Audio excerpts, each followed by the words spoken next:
Jack Girling was a gold rank essence user, what most of the world called a Category 4 essence magician.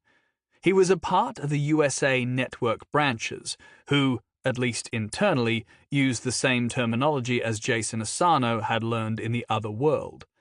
This was due to information these branches had obtained when the United States was still a new nation.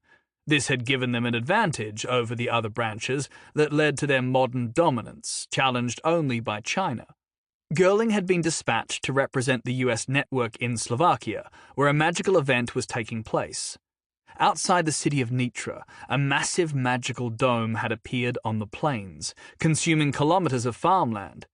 This was not the first such event, and the so-called transformation zone would leave an alien landscape behind when the zone finally vanished. After that would come a race for the magical spoils within, most notably, a reality core. Reality cores were unquestionably the most powerful source of magic the world had ever seen, as well as the very power that had led to Girling being woken from decades of stasis. His gold rank power was too much for the world to sustain without a sufficient source of concentrated magic, and the reality cores perfectly fit the bill. Their appearance was causing the US and China to awaken the powerful individuals like Girling they had secreted away decades ago. Despite the importance of reality cores and Girling being assigned to snatch them, they were not what held his interest.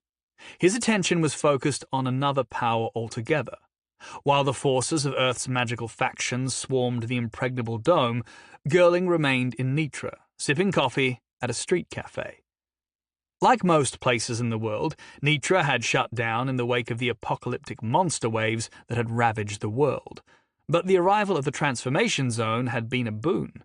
It attracted powerful essence users, rendering the entire region safe. Further, it allowed the city to open up in order to serve the wealthy and powerful visitors. Jack's gold rank eyesight picked out a tiny black shape in the sky.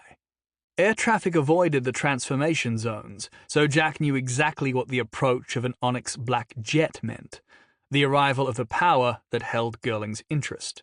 "He's here," Girling muttered, putting down his coffee. Jason Asano was weaker than Girling by no small measure, but it was not small enough for Girling. Asano and his otherworldly companion, Farah Huron, shouldn't have been able to put up any kind of fight against him. Yet when they clashed, Jack had to use all his most powerful abilities, and Huron had still escaped. As for Asano, his capture had lasted only minutes before he too escaped, somehow defeating the tools that should have suppressed his powers. That Asano and Huron were so powerful when their powers were below his was bad enough, but Asano's ability to do what should have not been possible at all had pushed Girling over the edge. He knew that when Asano reached the same rank as him, it would swiftly lead to his death in revenge for killing Asano's brother, lover, and friend. Before that happened, Girling needed to find Asano himself. Not only did he need to kill Asano before his power became too great, but he wanted Asano's secrets. If he could claim that power for himself, Girling would be able to reign over the other hidden gold rankers who were being awoken, along with any new ones that cropped up. His eyes locked on the plane in the sky. Girling stepped out into the street and launched himself into the air with gold-rank strength, sailing high over the rooftops. As he reached the top of his arc, he triggered an explosion that sent him rocketing higher through the sky. More explosions continued to send him hurtling towards the giant dome out on the plains.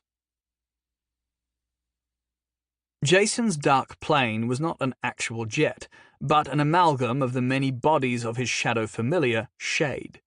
As it hurtled through the sky, it disintegrated into a cloud of shadows from which a dark, cloaked form plunged, plummeting through the air like a missile.